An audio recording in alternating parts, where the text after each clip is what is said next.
Takže čaute, máme tu prvý unboxing. Čo sa týka Airsoftu, prišiel balík. Poďme ho otvoriť.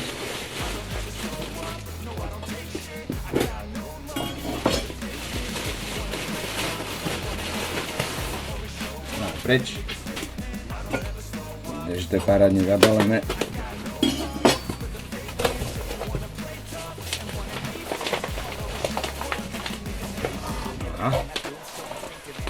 Takto, aby ste to dobre videli.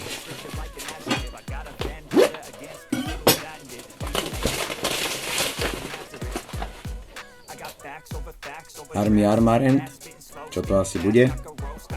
Zatiaľ to dám bokom. Máme tu nejaké púzdro na zásobníky. Sa hodí.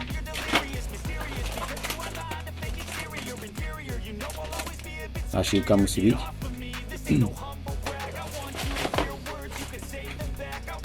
To budú asi zásobníky, že už vieme, že to bude pištol. Tiež pekne krásne s logom Taran Tactical. Samozrejme 2. Kuličky sa potrebuje.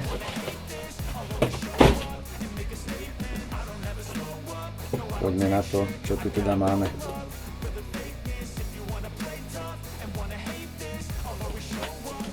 Je tu pekne licencované logo. Poďme to otvoriť, no. Parádne to zabalili.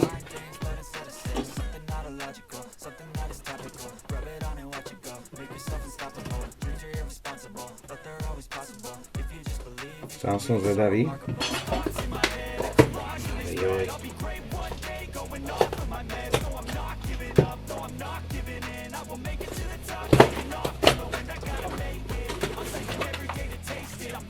Poďme na to.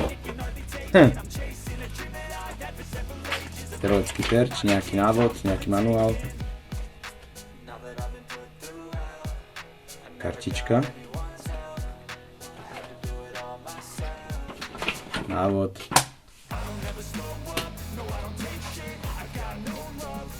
Zásobník tiež. Tu je tá samotná nádhera.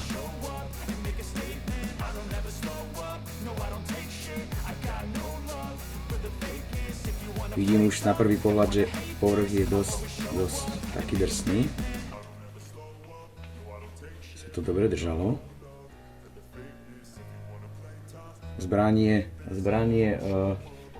Army Armarant R614 je V4 od Pit Viperu, upgradeovaná verzia.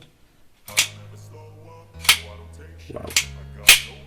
Parádny. Ten záver by mal byť CNC opracovaný záver, presný. V porovnaní s tou štandardnou verziou. Sú tam oceľové vnútorné diely, hlavne kladívko,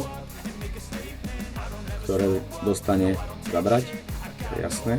Malo by byť oceľové, nie hliníkové. A mala by tam byť vylepšená tryska, takže uvidíme.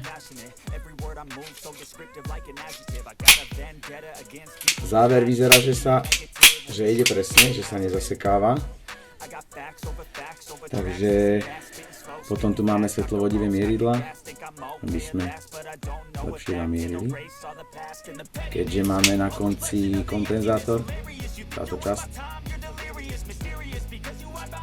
Takže hlavne v takomto krásnom bronzovom tubuse, ktorý nám tie svetlovodivé mieridla pekne takto držia, a takže keď chceme znova zamieriť, tak by to nemal byť problém. Dobre, no. Skúsime tam dať zásobník. Wow.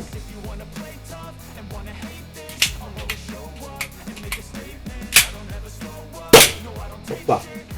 Bol tam nejaký plyn ešte, no.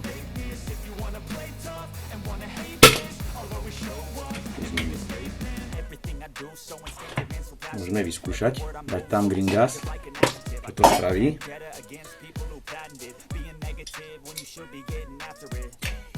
len tak trochu.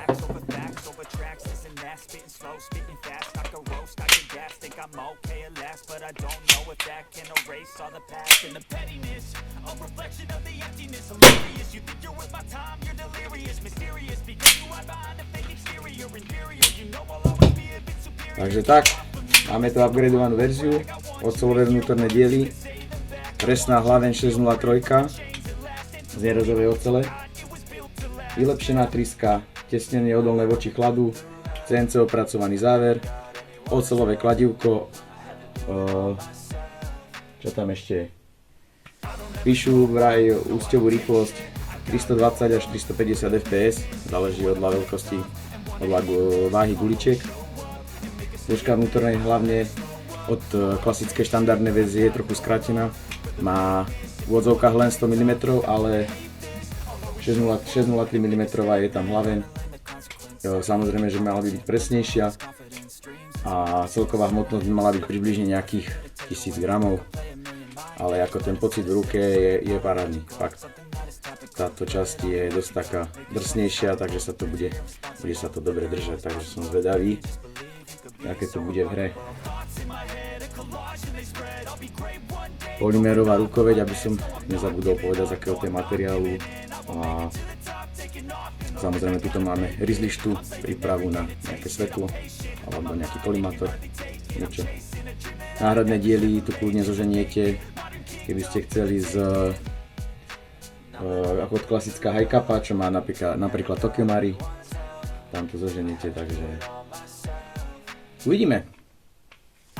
Máme tu ešte rozšírenú šachtu zásobníka, takže sa to tu bude dobre vkladať, no?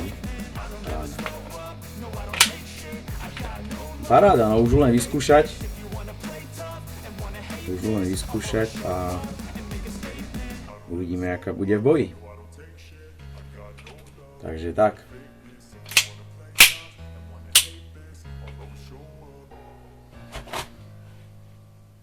Ďakujem. Čaute.